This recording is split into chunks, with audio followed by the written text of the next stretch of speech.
What's up, agents, and welcome back to another Division video. DJ Pigeon is in the range and we are messing with the Vindicator, and that's because the Vindicator in TU20 didn't get a change, but it now works with a chest talent that it didn't do when it got released, and it should have. Don't forget to like, share, comment and subscribe, and consider joining the channel. And let's get straight into it. So if you didn't know what I was talking about, obviously if you saw the patch notes today, it was perfect focus. That now works with the Vindicator, and it didn't work previously. So if you look now, I zoom in, you can see the focus buff popping at the bottom. Now, you might already be turned off by this. I know playing zoomed in isn't everybody's bag, but it deserves to be given a go. Now, there is one huge problem with the Vindicator, and that is that if targets are in cover, you just get zero benefit whatsoever. And you can see here I've got one with damage to target out of cover, definitely one that you want to be picking up. We get rifle damage and we get 17% critical hit damage. And the talent is, while scoped, the weapon will highlight a random body section of each enemy. The weapon amplifies damage by 40% damage to highlighted body sections. Now that's pretty huge. That is a huge amount of extra damage, and it doesn't work in the range.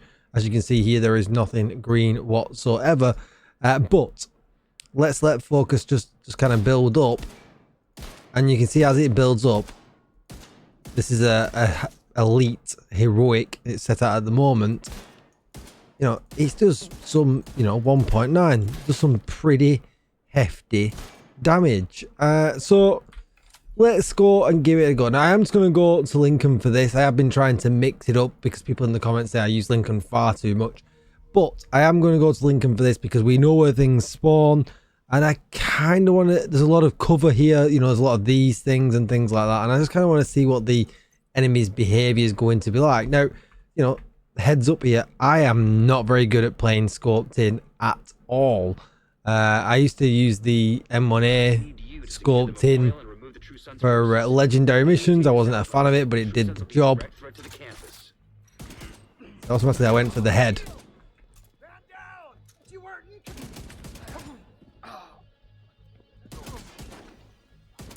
Fight, we're gonna play a rapid fire. Oh, I heard him. Where did I hear him? Wow. He's absolutely wrecking me. Have I got my headset on the wrong way around? He sounded like he was on my left. I mean, this is already rough, right?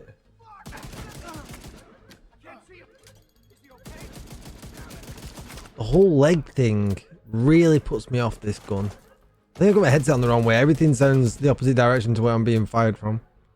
Oh,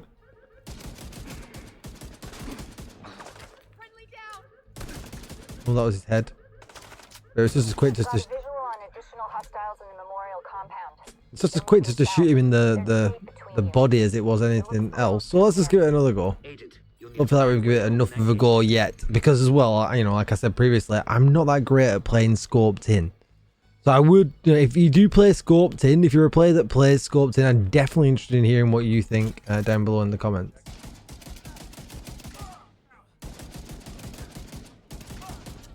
Obviously, focus does huge amounts of damage. Like, look, until he stood up, then I had nothing I could do. I can kind of tag him quickly, hopefully. There we go.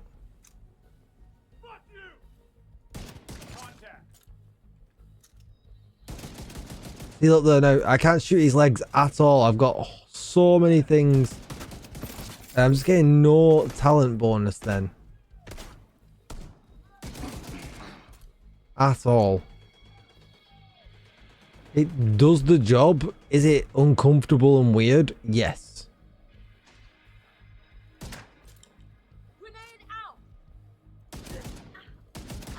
Is it hard playing the game with your earphones on the wrong way around? Yes. I can't... If this is any other gun, I'd have killed him already, because I can't shoot the the highlighted green part. I do think the highlighted green part needs some work as well. It's not always obvious where it is. Barrel fell off. Like this guy there, look, just gotta spam the kill. I lose so much damage. Yeah, I mean, I don't really feel like I need to carry on too much. The build's alright. I do enough damage. I just think the whole thing of it gets just kind of killed by enemies being behind something. I think if you wanted to keep it to that kind of talent, you know, if you wanted to keep this the same, I really think that the legs shouldn't be included. You know, I wouldn't say the body, because, you know, if you got to have, you know, you got to have a way for it not to be a constant 40%. I guess that's why. But if it was arms, chest, and head, the fact that legs can be highlighted absolutely kills this gun. It really does. And it's not terrible, you know, the damage wasn't terrible. I would just rather use my M1A. Rifles are in a sticky spot at the moment, and you know, you would just use an M1A because of that. If you're interested in the build that I was using, it was at 56% crit chance and 161% critical hit damage, 80% headshot damage, and 8% armor damage. I have some damage target to cover in here as well, and it's kind of a lot like our old school M1A build, except I built in Bloodsucker. So on the backpack, which was the Grupo backpack for 15% critical hit damage, weapon damage, crit chance, crit damage, and crit damage in the mod slot. But I put in Bloodsucker. I just kind of feel like it's nice, especially if you're running an all red build, to have some survivability. The same reason why I kept Gunner and probably forgot to highlight rifle damage, because I've not used a rifle in such a long time. Coyote's mask with critical hit chance. I could probably lower my crit chance a little bit more. I could probably afford to drop, you know, 6% off here and bump that up. But obviously with a rifle, you do play at some kind of, you know, strange distances. But I was probably playing around, you know, the 15 to 25 meter range, giving me 10 and 10, meaning I probably could drop one of my critical hit chance mods. So I could probably drop that pretty safely, knowing that I'll get the Coyote's buff, and put that one on there, and then end up with slightly better damaging stats here. That'll end up being 1, 8, 3, and 60% on the button. That's probably a better way of doing it. The pristine example, we don't get anything from the brand set bonus, but weapon damage, crit chance, crit damage, and crit chance in the mod slot. But perfect focus is absolutely worth it over regular focus. And now obviously this now works because of the gun getting the fix for it today. The Seska holster for crit chance, weapon damage, crit chance, and crit damage. And then two old school favorites. We've got some Contractor's gloves with damage to armor and critical hit damage. And then some Fox's D's with weapon damage, damage target out of cover, and critical hit damage. Running the shield because we're, you know, basically I feel like I have to run the shield because when you're zoomed in, you really just kind of don't know where you're at, you know, and you are going to take some damage. So I would definitely advise to run the shield with this, with at least level 10 expertise on, because it really does help with the active regeneration. That is going to be it. Don't forget to like, share, comment, and subscribe. Comment down below, are you using this gun? Have you managed to pick yourself one up with damage target out of cover?